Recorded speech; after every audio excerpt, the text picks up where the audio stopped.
Assalamualaikum warahmatullahi wabarakatuh. Selamat datang ke channel Hashim Kawsin. Bagi yang baru datang, terima kasih kerana sudah klik video ini. Jangan lupa untuk subscribe untuk mendapatkan video-video yang seterusnya. Itu satu video satu hari saya cubalah. Baiklah, hari ini saya nak share mengenai seorang insan ataupun sahabat kita yang memberi komen dekat YouTube mengenai kewujudan Allah Subhanahu Wa Taala. Dia cakap bahawa Tuhan ni, dia tidak percaya dengan Tuhan. Dia cakap Tuhan ni adalah tidak wujud. Dia nak bukti bahawa Tuhan itu wujud. Jadi saya share dekat Facebook, dan kemudian saya minta sahabat-sahabat yang lain yang berada di luar sana yang hebat-hebat lah, yang ustaz, doktor, mereka pakar dalam bidang tu, dan cuba bertanya kepada mereka mengenai perkara ini. Jadi alhamdulillah banyak respon yang saya terima.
Perkara ini adalah perkara yang bagus untuk kita semua saling selidiki, sama-sama saling untuk perbaiki, dan kita sama-sama mencari pengajaran dan mencari iktibar daripada perkara ini. Jadi ada satu video yang saya nampak daripada kiriman daripada Abdul Hakim. Tengok video ni lah. Jadi bila saya tengok video tu mengenai seorang pengacara. Dia bertanya kepada orang-orang lain, kepada orang awam mengenai agama mereka, iaitu mereka bukan agama mereka tapi atheis, tidak percaya kepada Tuhan. Orang tidak percaya kepada wujudnya alam ini, adanya Tuhan, adanya pencipta, iaitu memberi perumpamaan mengenai dengan satu buku dan DNA. Siapakah menciptakan buku ini dan siapakah yang menciptakan DNA? Jadi, dan bagaimanakah terjadinya DNA? Jadi jom kita tengok video ini. David, are you an atheist? Yes. When did you become an atheist? Around age 12. Believing in God makes no sense. It's to me, it's the dumbest thing. It's for people that can't accept the fact that they're going to die and rot in the ground like I'm going to do, and it gives them some relief from that thought, because it's not the nicest thought in the world. Are you an atheist? Yes. Yes, I am. Yes. Yes. Yes, sir. Are you an atheist? I am. Yeah, I'm an atheist. Yes, I am. Alex, do you believe in God's existence? No, I do not. How long have you been an atheist? I would say probably since I was about 15 years old. So you don't believe in the existence of God? No, not really. What happened when you were 15? I started questioning things, and I really just started to think about the logic behind everything. For the most part, we are not shown the evidence for there being a higher power. If we were, I almost guarantee that almost every atheist would immediately agree to there being a higher power. Are you atheists? Yes. Why? Well, I just haven't seen enough evidence, I suppose. I grew up in a Christian family, and just over the few years during high school and as I grew up, I just realized that there wasn't a lot of evidence to support that belief system. Are you open to evidence? I think I am open to evidence. It just would have to be extraordinarily compelling, like out of this world compelling. If you could be given evidence, reasonable evidence, would you listen to it? Yeah, I would. You're someone who has no faith or no belief in a higher power or a creator, but if you were shown evidence, you would change your mind because you're open. Absolutely. Flick through the pages of the book I just put on your lap, look at the color pictures, and I'll ask you a question.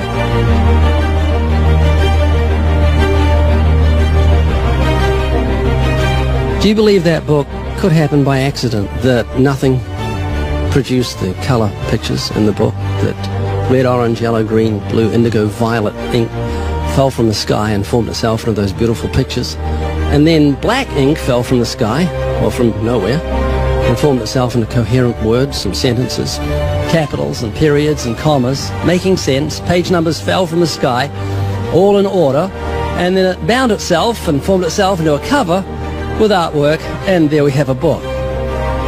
Obviously, intelligent design designed the book.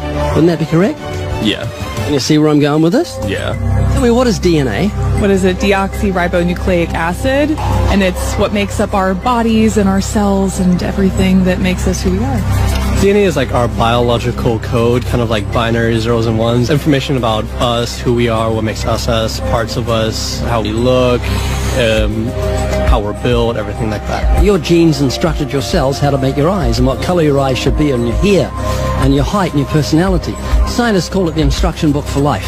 Basically. Everything that you are or ever will be made of starts as a tiny book of instructions found in each and every cell. Every time your body wants to make something, it goes back to the instruction book, looks it up, and puts it together. The book of you would have 46 chapters, one for each chromosome. Each of our book's 46 chapters is between 48 and 250 million letters long. That's 3.2 billion letters total. This is the secret language of DNA. This is the book of life.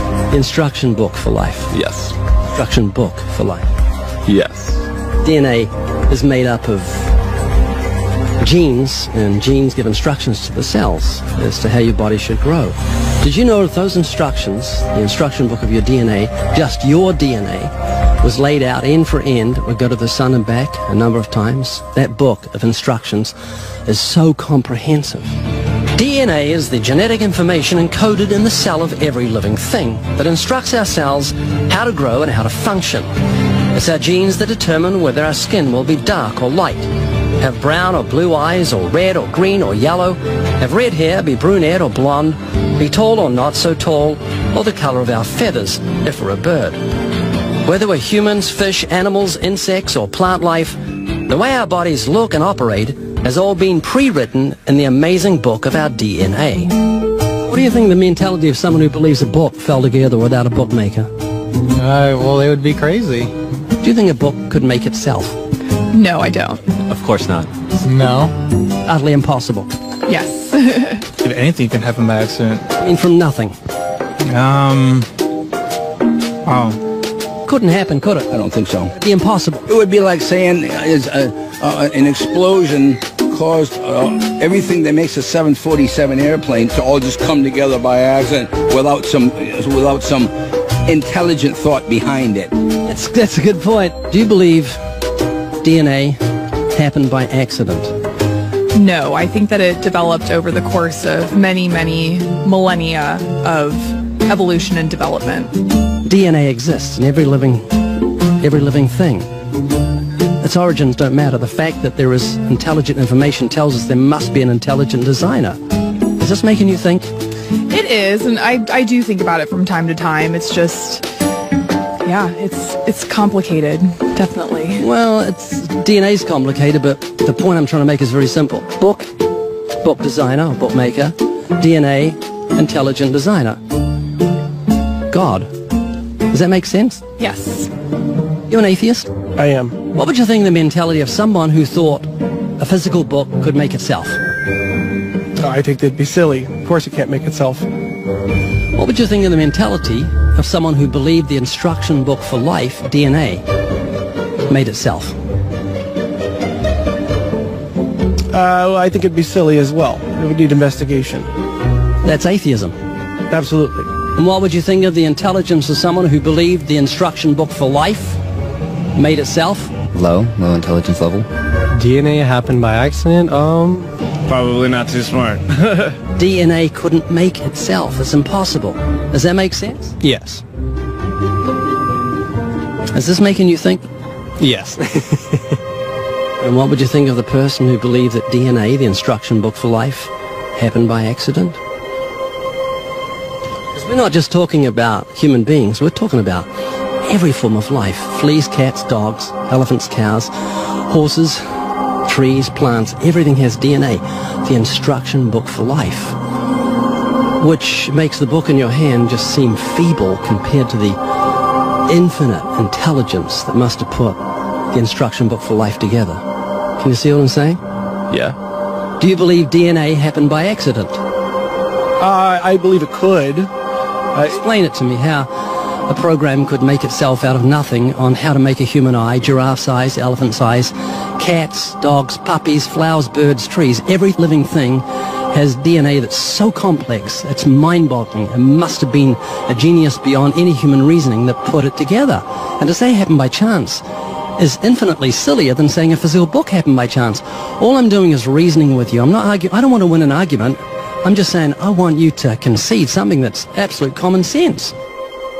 You're an atheist, so you believe the scientific impossibility that nothing created everything. I mean, it can't be nothing. We all have to start from some point. I wouldn't say nothing created it. There had to be something there in the beginning. You like Richard Dawkins, don't you? Well, I mean, you know, yeah, I like him. Do you believe nothing created everything, a scientific impossibility, which is what he believes? You don't believe in a creator of all things? If he says that, I think it's a very strange thing to say. Well, he says it. It's insane. Nothing can't create anything because it's nothing. There has to be something in the beginning. Nowhere in our history of human reality has something kind of just appeared out of nowhere. Do you believe that nothing created everything? No, because nothing can perform actions. That makes no sense. It's a default position. If you're saying nothing created everything, then you're agreeing with Richard Dawkins. You're mischaracterizing Richard Dawkins, because Richard Dawkins, I'm sure he didn't say that. That seems ridiculous. Professor Richard Dawkins, arguably the world's most high-profile atheist, believes that in the beginning there was nothing, and that nothing created everything. As he attempts to justify this belief, admitting that it defies common sense, the learned professor calls nothing something. Watch the reaction of his audience. Of course it's counterintuitive that you can get something from nothing. Of course common sense doesn't allow you to get something from nothing. That's why it's interesting. It's got to be interesting in order to give rise to the universe at all. Something pretty mysterious had to give rise to the origin of the universe. It's exactly what's meant by nothing, but whatever it is, it's very, very simple. And why is that funny? Well, I think it's a bit funny to be trying to define nothing.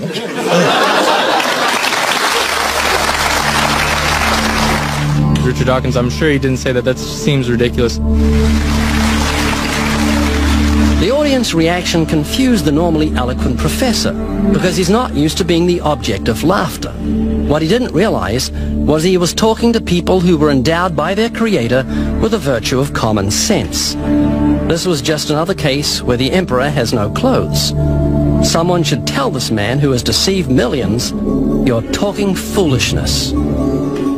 Is that what you believe? I mean, it can't be nothing. We all have to start from some point. But there has to be something that created everything. You just wasn't God. Is that what you're saying? Yeah. It's just evolution, how things became from one organism into many. But that doesn't solve your dilemma of the initial cause.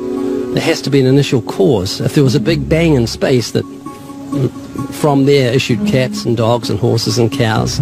The sun, the moon, the stars, the seasons, and all this marvel of creation came from a big explosion. What caused the explosion, and where do the materials come from the explosion, and why is there such incredible order from the explosion? Every explosion I've heard of creates chaos, not order. That makes sense? Oh, yeah. This is what you're looking for. If you were looking for truth, this is your information that you need to say, wow, that's logical. How could all this design from the atom to the universe, an incredible order, just happen by accident? Because an atheist actually believes nothing created everything, which is scientifically impossible. And I'm trying to say, Haley, I just want you to think. You're not just a blob of nothing that came from an explosion that created order, which is against nature. That means that you've got purpose and meaning in the universe. So it's not altogether bad news. I just want a relationship with whoever built me. This is too much, too weird that it happened by accident. It didn't happen by accident. I don't feel that. Sahabat semua, bila kita tengok pada video tadi yang menggambarkan kepada kita bahawa kita ni sebenarnya lemah. Kita ni manusia yang lemah, manusia yang hina, manusia yang perlu bantuan. Sebab satu benda pun kita kira satu, sedangkan nombor pun satu contoh, sedangkan nombor pun daripada satu sehingga ke penghujung nombor, kita tidak mampu untuk menghabiskan nombor itu. Macam mana lagi kita nak habiskan? Macam mana kita nak fikir bahawa ciptaan Allah Subhanahu Wa Taala ini hebat, ciptaan Tuhan ini hebat. Nombor pun kita akal kita pun tak tercapai, tak sampai akal kita sampai ke penghujung nombor itu. Dan bila anggota badan kita, lapisan mata kita, kejadian alam ini, kenapa wujudnya haiwan, kenapa wujudnya kita, pasti bersebab-sebab Allah Subhanahu Wa Taala telah sebutkan dalam Al-Quran Al-Karim. Allah Subhanahu Wa Taala menciptakan jin dan manusia hanyalah untuk dengan satu tujuan, itu menyembah Allah Subhanahu Wa Taala. Jadi perkara ini adalah penting untuk kita ketahui, sebab di luar sana kita akan jumpa orang macam akhir zaman kan, macam-macam orang. Kesimpulan yang saya boleh buat daripada perkara ini bagi sahabat kita yang menonton video ini, semoga mendapat hidayah dan semoga mencari kebenaran yang sebenar-benarnya. Kalau anda mencari kebenaran, carilah kebenaran sebenar-benarnya. Jangan hanya untuk provokasi, jangan hanya untuk kita nak lihat pendapat sendiri sahaja benar. Kalau anda benar-benar mencari kebenaran, carilah kebenaran. InsyaAllah anda akan jumpa kebenaran dan petunjuk itu. Allah Subhanahu Wa Taala Maha Penyayang, Maha Pengasih, dan Allah akan tunjukkan kepada hambanya bagi mereka yang ingin mencari kebenaran, mencari petunjuk. Jadi sahabat semua, doakan sahabat kita yang di luar sana, moga-moga mereka mendapat hidayah, mendapat petunjuk daripada Allah Subhanahu Wa Taala. Jangan kasari, jangan layan mereka dengan kasar, sebab kita tak tahu kan, sebab ini adalah satu medium, satu dakwah yang kita perlu lakukan. Dan bila perkara yang terjadi juga, kita kena tahu bahawa Allah nak uji kita, Allah nak sampaikan kepada kita bahawa kita kena tolong orang lain. Okay, sahabat semua, sama-sama kita memperbaiki diri dan sama-sama kita mendoakan sahabat kita yang berada di luar sana. Semoga mereka mendapat hidayah dan rahmat daripada Allah Subhanahu Wa Taala. Dan jangan lupa untuk berselawat. Allahumma salli ala Sayyidina Muhammad wa ala alihi wasallam. Assalamualaikum warahmatullahi wabarakatuh.